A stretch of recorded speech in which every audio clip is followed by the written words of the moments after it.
그러면 박 이사님 네, 바로 우리 한번 모셔보도록 하겠습니다. 박병창 이사님 어서 오십시오. 예, 안녕하십니까. 네, 반갑습니다. 이사님과 함께 미국 시장부터 살짝 보고 바로 넘어가겠습니다. 네, 이틀 반등했는데 오늘 아침 끝난 시장 말고 어제 아침 끝난 시장에서는 윗꼬리가 달렸습니다. 어저께 차트를 보여드렸습니다. 오늘 네. 차트를 가져오지 않았는데요. 윗꼬리가 달린 양봉이었습니다. 그래서 윗꼬리가 달린 부분 때문에 이거는 불안한 반등이다라는 표현을 어저께 썼어요. 오늘은 윗꼬리 달린 음봉입니다. 음봉이에요 오늘은요. 그래서 이틀 동안에 전반적으로 이란 전쟁 상황을 주시하면서 GTC나 FMC 회의를 지금 이제 기다리고 또는 이제 소화하는 그런 과정 속에 있는데요.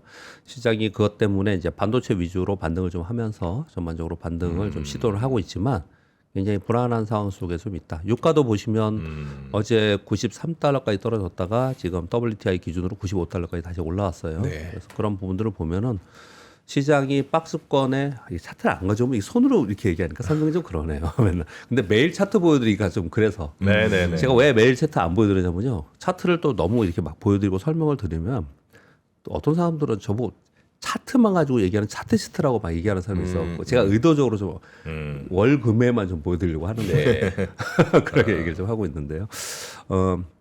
지금 박스권의 하단으로 떨어졌지 않습니까? 떨어져서 하단에서 그럼 박스권 안에 빨리 들어와야 돼요. 네. 전에 3월 2일 날은 이제 그런 모습이 나타났는데 지금 그러지 못하고 있거든요. 이 얘기는 여기서 만약에 시간을 끌잖아요. 그러면 위보다 아래로 갈 확률이 더 높아지는 거예요. 시간을 끌면. 시장이 상승 후에 하락하지 않고 시간 끌고 옆으로 가면 더 뜨잖아요. 네.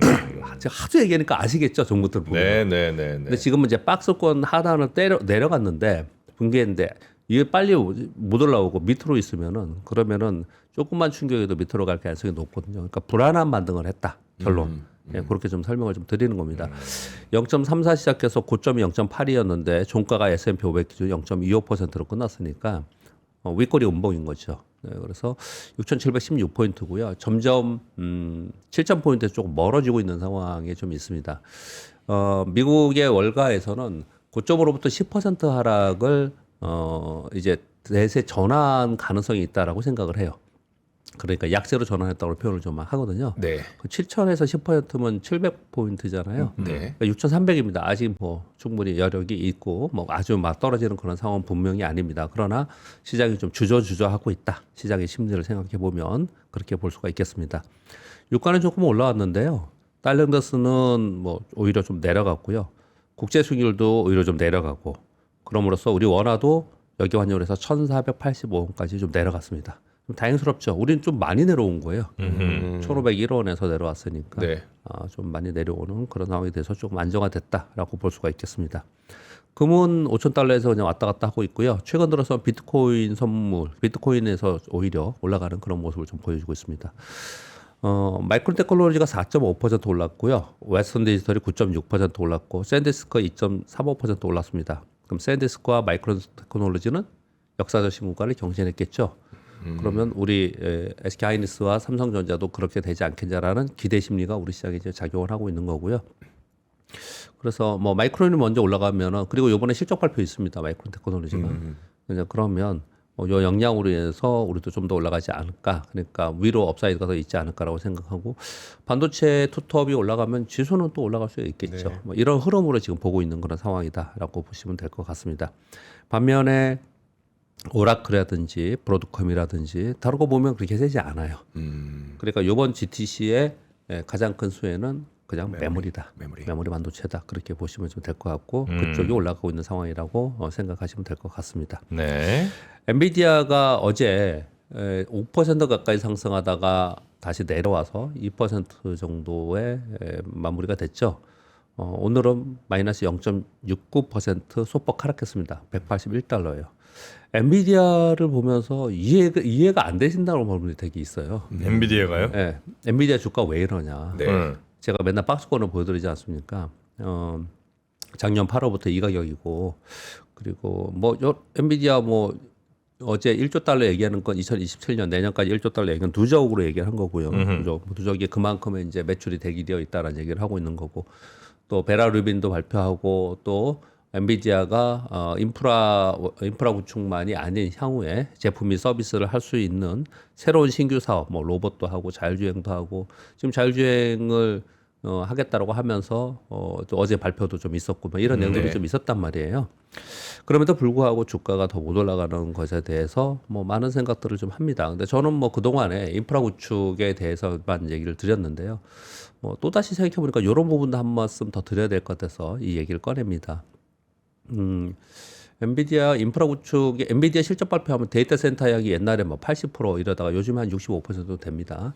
그러면 데이터 센터 향 매출이 거의 대부분이면 데이터 센터 다 깔고 나서 그다음 뭐가 될 거냐라는 걸 명확하게 보여줘야 된다. 그리고 저는 그걸 어떻게 생각했냐면 소버린을 얘기를 했고 소버린은 트럼프 대통령 때문에 지금 지연되고 있는 상황이기 때문에 네. 미중 간 정상이 만나서 협상을 하거나 그게 정치적으로 풀어져야지 엔비디아의 주가에는 상당히 보탬이 될 거다라는 정도까지 얘기를 좀 했었습니다. 근데 그리고 나서도 이제 엔비디아 요번에 GTC 끝나고 나서도 지금 진행 중이지만 그런 상황 속에서도 엔비디아의 주가를 보면서 어떤 생각이 들었냐면 엔비디아 시가총액이 지금 4.5조 달러 정도 됩니다. 네. 그렇죠? 이게 5조 달러 넘어갔었다가 내려왔지 네. 않습니까? 그때 뭐라고 얘기했냐면 기억나실지 모르겠지만 이게 5조 달러를 넘어서는 그 순간에 8조 달러 간다. 막 그런 얘기를 막 했었어요. 네. 9조 달러 간다. 뭐 이런 네, 얘기만 네, 했었거든요. 그때 똑같은 반응이셨습니다. 정프로님이 웃으셨어요 그때도 좀. 아, 그랬습니까? 예, 그렇거든요. 이게 지금 5조 달러도 어마어마한 거거든요. 웬만한 나라의 GDP, 웬만한 나라 한 군데가 아니고 몇 군데 합친 거예요. 사실 그런 몸집이 됐다라는 거거든요. 그러니까 이러한 시가총액이 됐다라는 얘기는 이 시가총액이 4.5조 달러라 되는 5조 달러로 가면 5천조, 7천조 정도 되는 거잖아요. 네. 이게 움직이려면 그만한 유동성이 있어야 되잖아요. 이게 되게 핵심 포인트인 것 같아요. 제가 가만히 생각해 보면 이게 나빠서가 아니고 네. 이런 덩치의 주가가 움직이려면 그만한 큰 자금들이 움직여야 되는 건데 미국 시장에서는 연초부터 유입보다 유출이 더 많았어요. 네. 그런 상황에서 지금 올해에 대해서 좀 불안 심리가 좀 작용이 돼 있고 그래서 안전자산으로 돈이 좀 흘러가는 상황이 있었고 미국에서 빠져나와서 아시아나 유럽으로 간다는 얘기를 1월 내내 우리가 했던 얘기입니다. 그러면 풍선 얘기 다시 해볼까요? 풍선에 공기를 주입해갖고 자꾸 빵빵해져야지 이런 주들이 막 올라가는 건데 풍선에 공기 주입, 즉 유동성이 추가적으로 보완이 안 되고 멈춰 있거나 오히려 빠지는 상황이 되면 이렇게 몸집이 큰 게 좋다 하더라도 여기에 자금 투입이 돼가지고 이걸 끌어올 수 있겠느냐는 거예요. 네. 그래서 가만히 보면은 이보다는 시가총액이 좀 낮거나 아래에 있거나 또 새로 모멘텀이 있는 데서 수익률을 더 빨리 추구할 수 있고 다른 데가 더 지금 빨리빨리 뭔가 투자 결과 나올 수 있는 쪽으로 돈들이 움직인다는 거죠. 가만히 생각해 보면 우리나라가 시장이 멈춰 있거나 박스권에 있을 때는 항상 순환하면서 순환매가 나타나면서 중소형주 위주로 막 거래가 되고 또 섹터별로 막 순환이 빠르고 이런 표현을 우리 시장에 썼잖아요. 지금 미국이 그런 상황에 지금 처하면서 그 선두에 있는 엔비디아가 더 이상 못 가고 여기 서 있는 그런 상황이 아닌가라는 생각이 들어요. 그러면 엔비디아는 아까 말씀드렸듯이 언제쯤 움직일 수 있을까? 하나는 정치적인 해결 부분이 좀 새로운 모멘텀이 되지 않을까라고 저는 생각하고 있고 또 하나는 미국의 유동성이 또 들어오면 되겠죠. 어디로 들어와요? 이리로 들어오겠죠. 우리나라 외국인들 들어오면 어디로 들어와요? 삼성전자에 들어오듯이 미국의 유동성이 들어오면 이 엔비디아로 들어오겠죠. 당연히 지금 뭐 고평가 상황도 아니고. 네. 그러면 미국의 유동성이 들어오는 게 어떤 포인트가 있냐? 금리 인하를 하든지.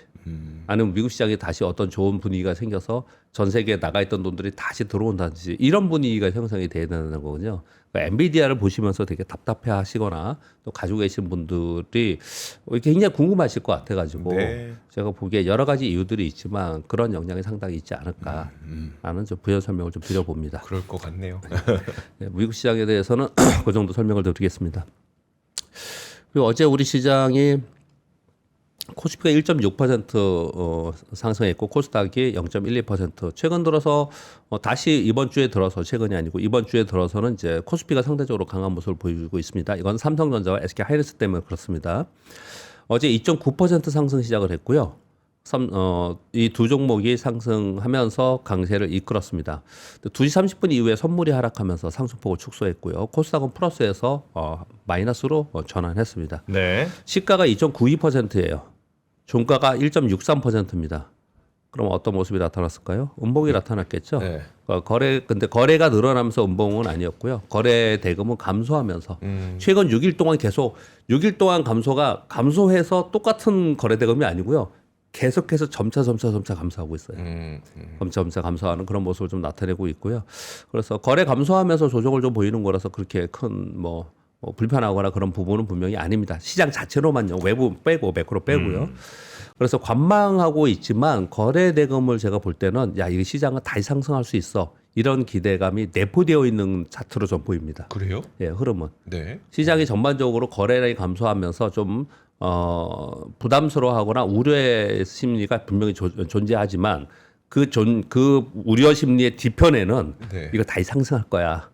라는 기대감들이 있기 때문에 시장의 흐름이 이런 현상이 나타나지 않을까라고 저는 생각을 좀 하고 있고요. 그래서 어제 음봉이 좀 나왔고 그래서 5,640이지 않습니까? 이것도 오늘 차트는 가져오지 못했지만 5,791포인트, 즉 5,800포인트가 갭을 하락했던 갭의 하단이에요. 네. 그 갭을 얘기하면 갭의 상단이고요. 그 직전의 하단. 그래서 그걸 빨리 메워야 되는데 그 밑에 어저께도 가다가 밀리잖아요. 네. 그러니까 우리 시장도 똑같은 거예요. 미국과 비슷하게. 우리 시장 자체로 보면은 이거 상승하지 않을까? 그리고 SK하이닉스, 삼성전자, SK하이닉스도 100만 원 위로 다시 가고 삼성전자 20만 원 위로 가고 그러면서 지난번처럼 한 번 더 가시지 않을까라는 기대감이 시장에 존재해 있는 것은 분명히 맞은 것 같아요. 그러나 불안하잖아요. 계속 매크로가. 그러니까 한마디로 표현하면 자신감 있게 사지 않는 거예요. 위로는 안 사는 겁니다. 그래서 저는 이걸 어떻게 표현하냐면 보수적 매수라고 표현합니다. 매수는 공격적 매수와 보수적 매수가 있는데 수량이 중요한 게 아니고 대금이 중요한 게 아니고 공격적 매수가 들어와야지만 주가는 오른 거거든요. 근데 지금은 보수적 매수가 들어오면서 소위 분할 매수 또는 저가 매수만 들어오는 그런 상황으로 좀 보여진다. 네, 그렇게 판단이 되고 있습니다. 그리고 어제 코스닥 활성화 대책을 해서 증권사 사장단 이렇게 모여가지고 어제 코스닥 활성화 대책 간담회가 어저께 있었습니다. 후속 얘기들은 이제 하나 둘씩 나올 것 같은데 그래서 요거 간담회 발표 나왔을 때는 코스닥 19척의 상위에 1위부터 13위까지인가 몽땅 다 한 3% 상승을 하더라고요. 네. 그 순간에. 근데 시간이 흘러가면서 여전히 이제 매도가 나오고 있어요. 왜냐하면 이 코스닥 활성화 대책은 아주 구체적이고 구조화된 게 나와야 돼요. 웬만한 거 갖고 쉽진 않습니다. 또는 우리 코스피처럼 이거 저평가됐으니까 적정 가치로 이제 평가가 올려야 돼. 멀티플이 여기니까 여기까지 올라가야 돼. 이 코스닥 그럴 수가 없어요. 지금 이거는. 그런 상황이기 때문에 어떤 정책에 의해서 움직이는 상황이거든요. 그리고 또 시간이 걸릴 수도 있는 문제예요. 그런 부분이기 때문에 어떤 뉴스가 나왔을 때 올라가더라도 또 매물 맞고 나오는 다시 내려오는 이런 현상이 좀 반복되는 그런 상황이 좀 되고 있습니다. 그렇다고 코스닥이 전반적으로 약한 건 아니에요. 상대적으로 코스피보다는 지수 위치 자체는 그동안에 급등했다가 옆으로 횡보하고 있는 정도이지 많이 빠지고 있는 상태는 아닌데 그런 느낌은 뭐냐면 또 이런 거죠. 그 다음 정책이 뭐가 나올까 또 기다리는 거죠. 네, 그렇게 좀 생각을 하고 있습니다. 어제 삼성전자 2.76% 마감했고요. 고점이 4.93%예요. SK하이닉스가 마이너스 0.41% 마감했는데 고점이 3.7%예요. 왜 불러드리는지 아시겠죠? 이게 위로 올라가면 강력하게 계속 사는 게 아니고 네. 매물이 좀 나오든지 이게 소극적으로 사는 거예요. 그러니까 이런 현상이 벌어지는 겁니다. 그렇게 말씀을 드리겠습니다. 살 때도 21,000원에서 21,100원, 21,200원 이렇게 막 계속 매수를 거는 게 아니고 예. 살 때도 500원에 사지면 사고 아니면 말고 이렇게 한다는 그렇죠. 거죠. 네, 떨어지면 좀 사고 네, 좀 올라가면 나 그냥 두고 이제 그런 거래이기 때문에 지금 이런 흐름이 나타나는 겁니다. 그리고 어제 자동차가 아침에 상승을 했다가 상승폭을 좀 줄이긴 했는데 로봇 관련주들이 현대차 오르면서 로봇 관련주들이 크게 올랐고요. 2차 전지와 전력기기 섹터가 올랐는데 하나하나의 이유를 딱 들어보면 이런 거예요. 전력기기는 반도체 오르기 때문에 올라간 거고요. 올라간 거. 2차 전지는요. 코스닥 오르면서 오른 거고요. 자동차가 오르면서 로봇이 현대차가 오르면서 로봇이 올랐는데 이거는 GTC 때문이에요. 그러니까 이유가 다 있는 거예요. 하나 다. 네. 다. 그러니까 2차 전지에 어떤 뉴스가 나와서 뭐가 좋아졌나 이렇게 그러니까 정확한 이유를 알아야 돼요. 그 섹터가 왜 올랐는지. 그래야지만 얘가 더 갈 수 있냐? 아니면 그냥 단기적인 이벤트냐? 이렇게 판단을 좀 할 수 있기 때문에 그렇게 생각하시면 될 것 같습니다. 여튼 지금 우리 시장도 반등 시도를 좀 하고 있는데 여전히 우리 시장도 계속 말씀드렸다시피 하락폭의 50% 라인에서 더 그냥 주춤주춤 계속 이러고 있는 상황이잖아요. 그런데 여기까지 쭉 말씀을 드리고 가만히 생각을 해보면 그래서 우리 시장 너무 약하고 우리 시장이 왜 유급분이 못 가고 빨리 정고 좀 돌파 못하고 신고가 못 가라는 혹시 답답함이나 불만이 있다면 거꾸로 제가 이렇게 말씀드려볼게요. 지금 불과 지난주와 지지난주만 해도 폭락할까봐 이제 이 시장 끝날까봐 우리는 걱정했습니다. 네. 그러니까 이 상태에서 상당히 견조하게 시장이 눈치 보기를 하고 있다라는 게 지금의 시황이다. 그렇게 말씀을 드리겠습니다. 그리고 미국은 이제 이란 전쟁은 계속 얘기할 수밖에 없는 거고요. 저는 2라운드가 이제 2주 지나고 이번 3주 차에 2라운드라고 제 개인적인 표현을 그냥 쓰고 있는 상황입니다. 서로 강대강으로 공격을 했었고요. 이제는 어떻든 서로 이걸 끝내긴 끝내야 되는 거죠. 양쪽 다. 네. 양쪽 다 끝내야 되는데 특히 이제 우리는 이제 미국 쪽 입장에서 얘기를 많이 하고 있지 않습니까? 뭐 어떤 이것도 되게 웃기더라고요. 그 뉴스를 보면 삼성전자, SK하이닉스 진짜 제가 자주 얘기하지만 너무 극명하게 한쪽을 밀죠. 근데 우리나라 언론들 잘 보면요.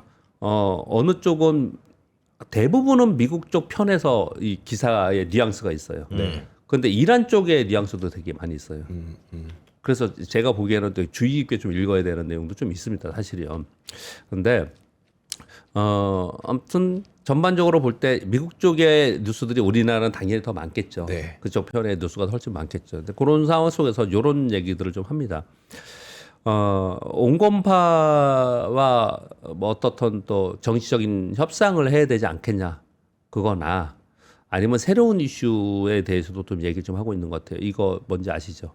트럼프 대통령이 이거 우리 쿠바 공격하고 있어. 느닷없이 갑자기 쿠바를 우리 공격할 거야. 네. 뭐 이런 얘기들을 좀 하고 있어서 새로운 이슈에 대해서도 얘기를 좀 거론하고 있고요. 그리고 이제 초강수는 뭐냐면 얘기하기도 그렇지만 전술핵 얘기 나오는 이건 이제 미국은 절대 그럴 수 없고요. 이스라엘이 지금 하도 이상한 짓을 많이 하기 때문에 네. 뭐 그런 얘기들을 좀 하고 있어서 이렇게까지 얘기하는 거 보면은 2라운드를 지나면서 마지막 선택지를 뭘 할지를 얘기를 하는 것 같아요. 지금은 이제 그런 상황까지는 와 있는 것 같습니다. 그러니까 이번 주 들어서 첫 번째 월요일 날 제가 설명을 드렸던 부분은 제 판단으로는 시장은 지금 이 전쟁의 마지막 클라이맥스가 어딘지를 기다리고 있는 것 같다는 거예요. 네. 그렇게 우리도 똑같이 내가 현금을 갖고 있다면 또 주식을 갖고 있다면 내가 그렇게 똑같이 흐름을 보면서 우리가 그 판단을 대응을 하는 것이 어떤가라고 생각을 합니다. 그리고 어제 잠깐 말씀을 드렸듯이 호르무즈 해협으로 핵심 초점의 변화, 아젠다가 변화되고 있는 것 같아요. 그래서 시장은 유가에 집중하면서 결국은 트럼프 대통령은 본인 입으로 유가 좀 올라도 돼, 물가 좀 올라도 그거보다 이란의 핵이 더 중요한 거야. 그렇게 얘기했잖아요. 네. 거짓말인 게 밝혀졌죠. 그거는 전혀 얘기 안 해요. 지금 이제 유가만 얘기하고 있는 그런 상황이에요. 그래서 역시 시장은 그리고 미국은 그리고 트럼프 대통령은 유가와 물가에 가장 신경을 쓴다. 그러면 거기에 우리도 집중하면서 시장의 흐름을 보시면 되지 않을까라고 생각합니다. 이보다는 시장에서 더 걱정하는 건 이거지 않습니까? 미국의 3호 신용 부실. 그런데 말씀드렸다시피 당장의 문제는 아닐 거라고 생각을 합니다. 그러나 섹터에는 영향을 줍니다. 예를 들어서 이런 거예요. 미국 3호 신용 부실 우려가 있지 않습니까? 환매 요청이 계속 있습니다. 올해 한 101억 달러 수치가 이제 드디어 나오기 시작을 했습니다. 올해 환매 요청이 한 101억 달러 정도 생겼다고 하는 이거 사실 그렇게 큰 거 아니에요. 전체 사이즈에 비해서. 근데 이제 금융주에 대한 부실 우려가 생긴 거지 않습니까? 그러니까 참 피도 눈물도 없는 헤지펀드들. 헤지펀드 어떻게 했겠습니까? 금융주들의 대거 공매도를 했어요. 그래서 올 초부터 올해 수익률이 금융업종은 약 11% 하락을 했다는 시장보다 훨씬 더 많이 하락을 한 거죠. 네. 이런 현상이 나타나서 상대적으로 지금 이것 때문에 미국은 금융업종의 섹터는 상대적으로 좋지 않은 상황인 거고 그러면 지수 자체에 금융업종이 상당히 영향을 끼치기 때문에 그래서 지수가 올라가는데 좀 방해가 되는 부분이죠. 그러니까 그냥 반도체만 움직이고 있는 상황이다. 네, 그렇게 보시면 될 것 같고요. 그리고 FOMC 회의 결과는 내일 새벽에 나오죠. 네. 내일 새벽에. 그래서 내일 아침에 또 이 얘기를 제가 하게 될 것 같은데 별거 없었습니다 하고 넘어갔으면 참 좋겠는데 또 어떤 얘기를 할지는 좀 모르겠고요. 일단 점도표하고 원래 올해 2차례 정도 금리 인하가 점도표 치게 했었습니다. 네. 거기에 다시 올라갔는지가 제일 첫 번째 관심입니다. 올라갔다는 얘기는 금리가 원래 하단에 3% 정도 네. 있었는데 그게 올라갔는지 하고 파월 의장이 이번 전쟁 이후에 물가에 대해서 어떤 인식을 갖고 있는지 이두 가지를 포인트로 잡더라고요. 그렇게 보시면 될 것 같습니다. 우리 시장은 50% 정도 하락을 하고 등락하고 있는데요. GTC가 시작되면서 반도체 쪽으로 다시 상승하면서 뭐 시장을 좀 주도하고 있는 상황이라서 반도체 부분은 지금 뭐 마이크론 테크놀로지 신고가 다시 냈고요. 역사적 신고가. 그래서 다시 한번 올라갈 수 있는 상황은 될 수 있을 거라고 생각해요. 근데 계속 걱정을 하는 건 두 가지잖아요. 하나는 이란 전쟁이 있는 상황 속에서 반도체 뭐 시장이 안 좋은데 뭐랄까요? 탑다운으로 볼 때 시황이 안 좋은데 이게 갈 수 있어? 요런 게 하나의 걱정인 거예요. 그래서 그거는 이제 우리가 모르는 거니까 이란 전쟁의 상황에 대해서는 그걸 좀 기다려야 되는 상황인 거고 또 하나는 외국인들이 계속 팔잖아요. 네. 외국인들이 계속 파는데 이거 뭐 문제 있는 거 아니야? 이거 고점이라 생각하는 거 아니야? 외국인들이 팔고 있는데 올릴 수 있어? 이런 생각들을 하거든요. 근데 저는 그거는 좀 반대 의견입니다.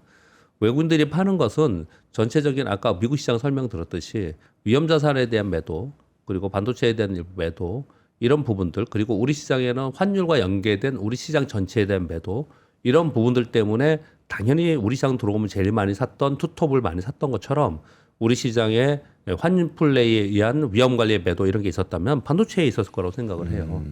그래서 반도체의 투탑에 집중적으로 이게 안 좋아서 매도하기보다는 이거는 다분히 매크로 시험과 관련된 수급적 요인이 있었지 않았나라고 저는 생각을 하고 있습니다. 그래서 이거는 섹터나 종목의 문제가 아닐까라고 저는 생각합니다. 저는 개인적으로 그렇게 생각을 좀 하고 있습니다.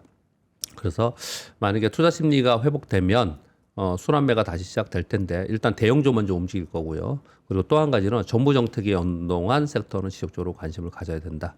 정부 정책들이 이 와중에도 전쟁도 하고 참 머리 아픈 일들이 너무 많잖아요. 맞아요. 네. 요즘에 보면은 그런 생각이 들어요. 저는 진짜 시켜줘도 안 할 것 같아요. 네? 정치를 하라고. 진짜. 왜 진짜 그분들 대단하신 분인 것 같아요. 어마어마한 분들이죠. 네. 네. 지금은 국내에도 엄청나게 복잡한 지금 지선을 앞두고 그러고 있지 않습니까? 네. 네. 미국은 작년에 관세 때문에 그러더니 지금은 뭐 우리 보고 뭐 그러니까 참전하라는 식의 거의 뭐 이런 얘기를 하고 있어. 거기에 해외에도 대응을 해야 되죠. 네. 그 유가 올라가지고 여기에 대한 또 대응도 해야 되죠. 그런 와중에 전 사실 좀 걱정이 돼요. 이 얘기를 왜 드리냐면요. 칭찬하거나 비난하거나 하려고 그러는 게 아니고요. 이런 와중에 혹시 주식시장과 연관되어 있는 자본시장과 연관된 정책들이 있었잖아요. 이런 것들이 뒤로 좀 물러나 있으면 그 사이에 시장이 갈 길을 찾지 못하는 경우가 생길 수 있어요. 확실한 모멘텀이 있어야지 그걸 보고 시장이 움직이거든요. 네. 근데 계속 하고 있더라고요. 정말 대단하다. 그런 생각이 들어요. 그래서 어제 생각하면 좀 고맙기도 합니다. 주식시장에 있는 사람의 입장에서는. 계속 지금 어제 간담회도 있었고요. 그리고 코스닥 시장 활성화 대책에 대한 뉴스가 좀 있었는데 그 마지막에 다시 뉴스에 전해드리도록 하겠습니다. 네. 이런 상황에서 여러분들이 놓는 뉴스도 있지만 제가 픽한 주식시장에서 요건 중요한 것 같아라는 것만 쭉쭉쭉 읽어드리겠습니다. 트럼프 대통령 이란 전쟁으로 미중 정상회담 한 달 연기 요청했는데요. 이후 날짜가 특정하지 않았습니다. 요거는 악재성입니다. 노이즈입니다. 노이즈. 왜냐하면 이걸 기대를 되게 많이 했었거든요. 이런 부분이 하나 있고요. 트럼프 대통령이 나토나 한국 등에 도움 필요 없다. 호르무즈 해협에 군함 요청했잖아요. 네. 나토 국가들 어리석은 실수를 한 것이다. 영국과 독일, 프랑스는 독일은 지명하지도 않았는데 자기들이 먼저 우리 파견 안 할 거다. 그리고 나토국에서는 공식적으로 군사작전 참여 거부 발표를 했습니다. 그리고 한국과 중국, 일본은 뭐 신중하다. 그러니까 아무도 대답을 안 하고 있으니까 그래? 나 그냥 한번 얘기해 본 거야. 필요 없어. 그런 얘기를 좀 했고요. 근데 조금 긴장되는 게 19일이 미일 정상회담이죠. 네. 아, 그래요. 일본이 뭐 어떤 행위를 할까봐 그렇습니다. 그렇죠. 그러니까 트럼프도 일본에게 뭔가 요구할까봐, 혹은 일본이 갑자기 덥석 물면 이제 또 그게 기준선이 돼버리면 우리도 되게 난감해지는. 예전처럼. 관세 때처럼. 네, 관세 때처럼 걔는 5,000원 달러 안 했으면 우리 3,000원 달러 안 하는 건데 안 하는 건데 걔네 하는 바람에. 근데 일본은 늘 그래 왔어요. 웬만하면 들어주는 쪽으로 돼서 또는 일본은 자위대 자꾸 나가고 싶어하는 쪽이라서 걱정은 됩니다. 그러니까요. 걱정은 됩니다. 근데 우리는 뭐 좀 버텨줘야죠. 그런데 아무튼 트럼프 대통령이 자기 입으로 먼저 필요 없다 그랬으니까 필요 없다 그랬잖아. 그리고 좀 그러면 뭐 다행일 수도 있고요. 또 보도는 그렇게 나오고 있는 상황입니다. 이스라엘이 레바논 국경 지역에 있는 헤즈볼라 주요 근거지에 지상군을 투입했다는 뉴스는 또 나오고 있는 상황이고, 그래서 걱정스러운 거는 요 뉴스하고요. 이 다음 뉴스입니다. 이 다음 뉴스는 뭐냐면 미국은 호르무즈 해협을 장악을 못하고 있고요. 그래서 저는 어저께도 말씀드렸지만 저는 범인이지만 평범한 사람이지만 핵 그냥 끝났고 다 아무것도 얘기 안 하고 이제 호르무즈 해협을 우리가 자유롭게 다닐 수 있다. 원래 자유롭게 다녔는데 자유롭게 다닐 수 있다라는 장악했다라는 걸 끝낼 것 같아요. 이걸 지금 아젠다가 이렇게 돼 있는 상황인 건데 아직 장악을 못 하고 있습니다. 이런 상황에 이란도 전쟁을 끝내는 상황이지만 아니라서 양측 모두 출구 없이 딜레마에 있다라고 지금 이코노미스트 얘기를 하고 있는 거고요. 그래서 이코노미스트에서 이런 얘기를 합니다. 이란 전쟁의 초점은 호르무즈 해협을 누가 완전히 장악할 것인가로 전환되었다 이미 이런 표현을 쓰고 있고요. 그 제가 중요하다고 본 건 요겁니다. 지금 이란이 중동의 산유국들을 지금 공격을 하잖아요 미사일로. 네. 근데 상대적으로 반대 그 공격을 받은 국가에서 뭐랄까요 반격했다는 뉴스 없죠. 그렇게 반격했다는 뉴스가 없어요. 왜요? 미국이 내가 알아서 할 테니까 내가 잠깐 있어봐. 그리고 지금 이러고 있는 반격하면 더 큰 싸움이 생기니까 전쟁이 네. 반격을 안 하고 있는 상황이잖아요. 그러면서 미국을 기다리는 겁니다. 근데 미국이 조속히 이걸 해결하기를 기다리는데 만약에 해결을 못해 점점 시간이 가는데 3주 지나고 4주 지나는데 미국 이거 해결 못할 것 같아. 그럼 맨날 미사일 맞고만 있어요 이 국가들이. 거기도 쏴야지 뭐. 예, 거기서 쏘면서 참전 가능성이 높아지는 예. 거죠. 이게 지금 이제 걱정이 되는 부분이 된다라는 거예요. 이런 얘기들 좀 하고 있는 상황인 거고요. 그리고 호르무즈 해협에 선별적 개방했다는 뉴스 간간히 나오고 있잖아요. 저는 월요일 날 말씀드리기를 야 이제 서로 막장으로 가려고 하는 건 아니구나라는 생각에서 좀 안도했다 이런 말씀을 제가 드렸고요. 그리고 요거 아까 권 기자님이 전해주시던데 트럼프의 충성파였던 미국의 대테러 국장이 사퇴했는데 양심상 이란 전쟁을 동의할 수 없다 이런 얘기를 좀 하고 있고요. 중요한 얘기를 했습니다. 이번 전쟁은 이스라엘의 로비로 인해서 전쟁이 시작됐다라는 지금 했어요. 그러니까 미국 내 국내 여론도 굉장히 중요하겠죠. 네. 이번 전쟁이. 그래서 이런 뉴스도 하나 가져왔습니다. 이재명 대통령이 중동 상황이 많이 길어지면 비상대책 강구해야 된다. 자동차 오부제 정말 오랜만이죠. 언제 했더라? 저 어렸을 때였어요. 예전에 했었어요. 오부제. 오부제가 아니고 이부제도 했던 것 같은데 예전에. 이부제도 있었죠. 홀짝도 있었습니다. 홀짝도 홀짝제 있었고. 아 맞아요. 홀짝도 있었고. 있었고. 아 근데 그게 저 어렸을 때 아니 그몇 년도였었죠? 그렇게 옛날이라고? 그렇게 오래되지 와 되게 또 어린 척하네. 이름을 슬쩍 그냥 얹어버리네. 아니 팬데믹 이후는 아니잖아요. 아, 당연히 그 아니, 전이죠. 아니, 한참 그럼 전이고. 10년은 된 거죠 이미. 그쵸? 10년은 됐죠. 아, 그럼 저 한 10대 때네요. 제 생각에 이게 박근혜 문제입니다. 대통령 때 했던 것 같은 생각이 드는데 박근혜 대통령 때 그때 됐었나요? 만 2000 뭐 한 그때 여름에 셧다운이 한번 있었어요. 제 기억에는 그런 게 있어서 그런 건데 아무튼 다시 또 이런 얘기가 나오는 거는 좀 심상치 않다는 걸 확실히 네. 보여주고 있는 상황인 거고요. 예. 그 일부 제품의 수출 통제, 그 나프타 같은 거나 이런 종목 제품들 수출 우리 거 써야 되니까. 그리고 원자력 발전소 가동 확대, 그 재생에너지 전환 속도를 좀 빨리 하자 이런 얘기를 했습니다. 그리고 어제 이게 이 종목들이 우리 최근 들어서 2주 동안 강토시행 굉장히 셌잖아요. 네. 어제 매물을 맞더라고요. 근데 어제 이런 뉴스가 좀 있었기 때문이다. 완전히 뭐 악재 뉴스는 아니에요. 그러나 기대감이 살짝 줄어드는 상황이었습니다. 엔비디아에서 서로 그 인터커넥트에서 구리보다는 효율을 위해서 광통신 해야 된다 이런 얘기를 계속 했었잖아요. 네. 근데 이번 GTC에서 광섬유로의 전면 전환은 좀 아직 무리인 것 같고 구리 케이블과 공동 패키지 광학 장치를 병행하자라는 얘기를 했어요. 그래서 기대감 좀 떨어지면서 매물이 조금 나온 그런 상황이 됐습니다. 근데 이것도 사실 지금 잘 많이 올라갔던 거를 기억해두면 다음에 또 반복돼요. 그럼요. 예, 똑같이 저 기억해둬야 되겠죠. 예, 지금 광 케이블 관련 주식 이번에 급등했는데 1등, 2등, 3등이 우리 딱 봤죠. 네. 알잖아요. 네네. 그러면 얘가 만약에 이제 조정을 보이고 있단 말이에요. 다음에 이 얘기 나오면 걔를 그 종목을 사야 되는 거죠. 그래서 뭐. 그리고 4번 뉴스는 중요한 뉴스이죠. 미국이 지금 2차 전지와 ESS를 중국에서 배제하려고 하거든요. 근데 실제로 뭐 어차피 중국은 다 배제합니다. 그래서 우리나라한테 기회가 온 것이다. 호기이다. 저는 그렇게 표현을 드리고 있지 않습니까? 그런데 구체적인 내용들이 나왔을 때는 영향을 주는 거죠. 미국이 2031년까지 방산에서 중국산을 100% 배제 추진을 좀 한다라고 합니다. 기존의 무기 체계 및 방산 분야 전반에서 중국산 제품 및 소재를 100% 배제. 2028년부터는 드론용 특수 배터리와 군용 반도체 등 신규 조달에서 중국산 원전 배제. 그래서 전반적으로 중국산을 다 배제하면서 가겠다. 네. 이거는 방산은 특히나 더 그럴 것 같아요. 특히 드론 같은 경우에는. 네. 이런 발표가 좀 나와서 상대적으로 우리 쪽에 기회가 될 수 있다라는 얘기들을 좀 하고 있고요. 어제 MLCC와 기판 쪽이 상승을 했습니다. 기판주들이. 무라타가 이건 근데 계속해서 예고를 했던 거예요. 계속 얘기를 했는데 주식시장 그 되게 웃기죠. 예고해서 올라가고 주춤하다가 막상 발표하니까 또 올라가고 그랬는데 어제 무라타에서 MLCC 최대 35% 가격 인상을 하는데 AI 서버용 그리고 전장용 자동차용 얘기하는 겁니다.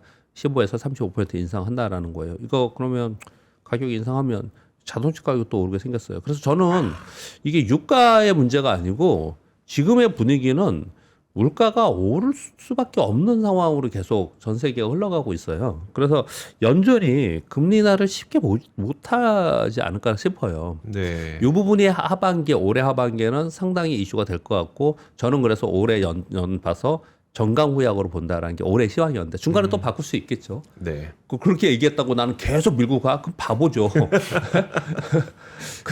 이제 중간에 상황이 바뀌면 또 바꿀 수도 있겠죠. 네, 그렇게 지금 현재까지도 그렇게 좀 보고 있습니다. 이 물가 때문에 저는 그렇게 좀 보고 있습니다. 어제 최태원 회장이 GTC에서 2030년까지 칩이 부족하다. 근데 왜냐면 직접 얘기하신 거니까 중요한 거예요. 거기에 수장이 얘기한 거기 때문에.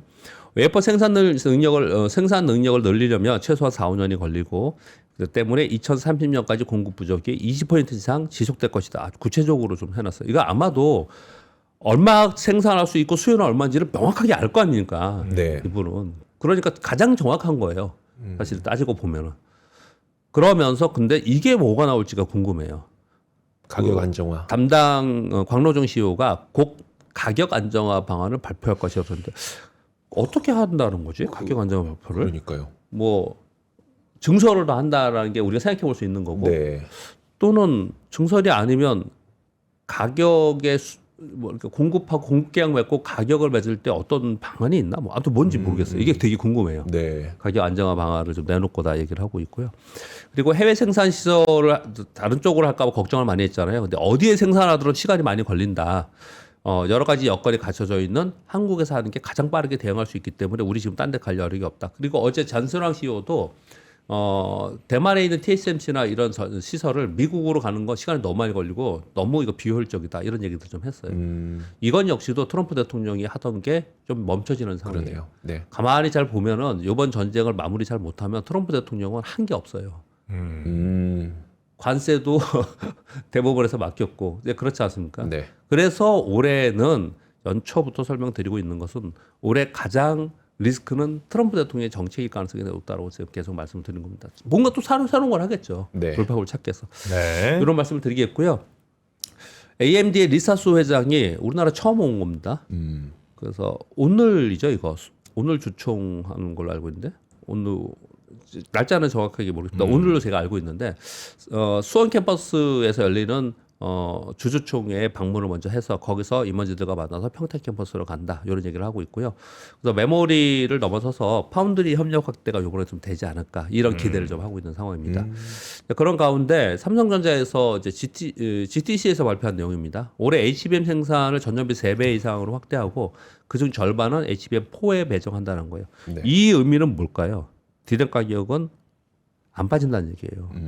왜냐하면 디램 가격 쇼티지가 계속 있을 거라는 거예요. 이 최태원 회장하고 이 얘기하고 지금 같이 일맥상통한 얘기입니다. 네. 쇼티지가 있을 수밖에 없다는 얘기를 하는 거고요. HBM5는 인하도 공정을 적용할 것이고 엔비디아 신형 칩 그럭3는 평택 공장에서 생산한다라는 뉴스가 있었습니다.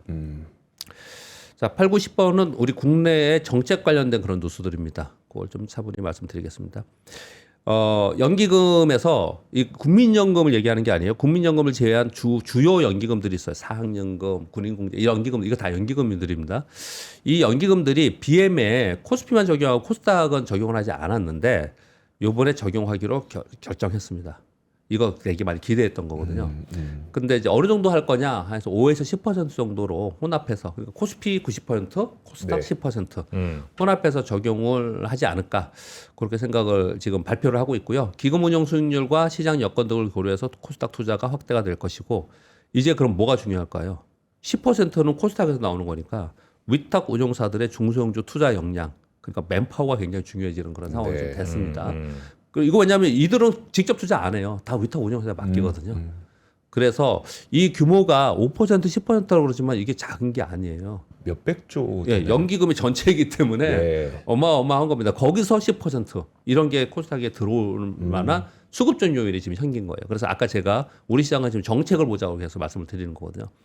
근데 이런 얘기를 하면서 조금 회의적이거나 안타까운 얘기들을 하는 입장에서 뭐냐면 야 이거 액티브라고 해서 그 코스닥에 있는 막 성장주 못할 거야. 아마 이거 되게 소극적으로 하면은 제일 만약에 이 기자님이 내가 운영자예요. 이거 네. 위탁 운영사예요. 네. 코스닥도 하래. 그럼 어떻게 하는 게 가장 면피가 될까요? 일단 150 하는 게 코스닥 실수 150 사는 거야 그냥. 떨어지든 말든 그게 제일 안전하죠. 네. 코스닥 150에 사는 거예요. 그래서 코스닥 150에 개인 투자들이 벌써 빠른 현명한 자금들이 막 들어온 거예요. 네. 그렇게 정도 말씀을 드리겠고 지금 현재 분위기를요. 한국형 기업성장펀드 제도를 시행하겠다라는 게 나오는데 아직 이게 시행이 아니고 시행하겠다라는 거예요. 근데 이게 되게 뭐라고 할까요? 파격적인 거예요. 그 이재명 정부가 이게 공약인가 그랬던 걸로 제가 기억하는데요. 이게 비즈니스 디벨롭먼트예요. 저게 BD가요. 네, 그런데 비상장 혁신 기업에 투자하는 펀드예요. 근데 이 펀드가 ETF처럼 코스닥에 상장되는 거예요. 코스닥에 상장된 어떤 펀드가 있는데 이 펀드는 최소 60%를 비상장 벤처기업이나 코넥스 또는 코스닥 기업에 투자해야 되는데 코스닥 기업은 시총 2천억 이하가 대상이에요. 또 진짜 파격적이죠. 시총 2천억? 네. 작네 진짜. 그러니까 이거 뭐냐면 정말 스타트업에 투자하라는 거예요. 예. 스타트업에 투자하라는 그런 얘기입니다. 근데 저 펀드는 가격이 어떻게 결정돼요? 네? 저 펀드는 가격이 어떻게 결정돼요?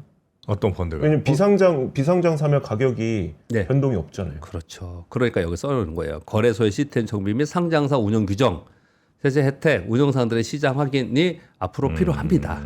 근데 이걸 하겠다고 하는 거예요. 이걸 하겠다고 하는 거거든요. 근데 이게 이 얘기도 이제 하겠다고 하니까 앞으로 줄줄 나올 거 아니에요. 네.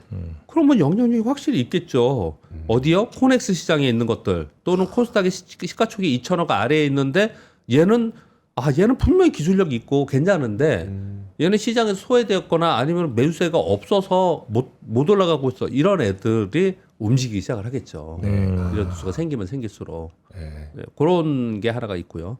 그리고 10번 뉴스는 여러분 아시는 서학개미 복귀 시에 양도세 100% 공제 어제 네네네. 상임위 통과했습니다. 아 그래요? 네, 어제 네. 통과를 했어요. 그래서 이 계좌를 통해서 해외 주식 입구 후에 매도하고 원화 환전하고 국내 주식 1년 이상 투자하면은 100%. 아니 저는 모르겠지만 저라면 좀 할 것 같아요. 왜 그러냐면요. 네.